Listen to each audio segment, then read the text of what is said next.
Hi అండి, welcome back to our channel. అందరూ ఎలా ఉన్నారండి? నేనైతే చాలా బాగున్నాను. ఐ హోప్ మీరు కూడా బాగున్నారు, సేఫ్గా ఉన్నారు అనేది అనుకుంటున్నాను.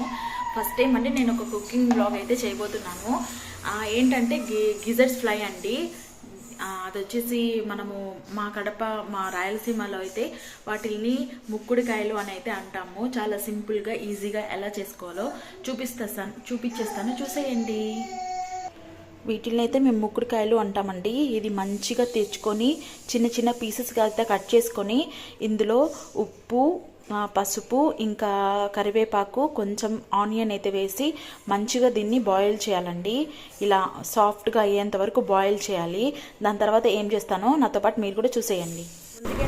ముందుగా ఇలా అయితే ప్యాన్ పెట్టేసుకొని అందులో ఆయిల్ అయితే యాడ్ చేసుకోండి. ప్యాన్ హీట్ అయిన తర్వాత కొద్దిగానే ఆయిల్ వేసుకోండి, ఎందుకంటే మనం అవి గిజర్ట్స్ వచ్చేసి కొంచెం ఆయిలీగా ఉంటాయి కదా, ఫ్యాట్ ఎక్కువ ఉంటుంది కాబట్టి కొద్దిగా అయితే ఆయిల్ వేసుకొని కొంచెం జీరా వేసుకోండి. అది కొంచెం ఫ్రై అయిన తర్వాత ఇలాగ వెల్లుల్లి తీసుకొని కచ్చాపచ్చగా దంచి అయితే అందులో వేయండి. టేస్ట్ అయితే చాలా బాగుంటుంది. ఇంకా అది కూడా మంచిగా ఫ్రై అయిన తర్వాత కొద్దిగా కరివేపాకు వేసి మంచిగా ఫ్రై చేయండి.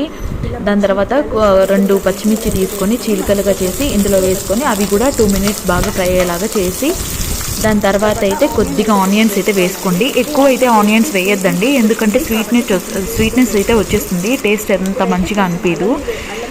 ఆనియన్స్ వచ్చేసి కొంచెం మంచిగా ఫ్రై అయిన తర్వాత కొంచెం అల్లం వెల్లుల్లి పేస్ట్ వేసి పచ్చివాసన పోయేంత వరకు మంచిగా ఫ్రై చేయండి. ఇది బాగా ఫ్రై అయిన తర్వాత కొద్దిగా పసుపు, కొంచెం అంటే మనం ముందే బాయిల్ చేసినప్పుడు కొంచెం సాల్ట్ వేసాం కాబట్టి కొంచెం అయితే చూసుకొని సాల్ట్ అయితే యాడ్ చేసుకోండి. దాని తర్వాత కొద్దిగా పసుపు వేసి మంచిగా మిక్స్ చేయండి మొత్తం. ఒకసారి అయితే ఈ విధంగా ట్రై చేయండి, చాలా అంటే చాలా టేస్టీగా ఉంటుంది. ఒకసారి ట్రై చేసి బాగుందో బాగాలేదో ఖచ్చితంగా కమర్షియల్ అయితే కామెంట్ చేయండి. నిజంగా అంటే టేస్ట్ మాత్రం చాలా బాగుంటుంది.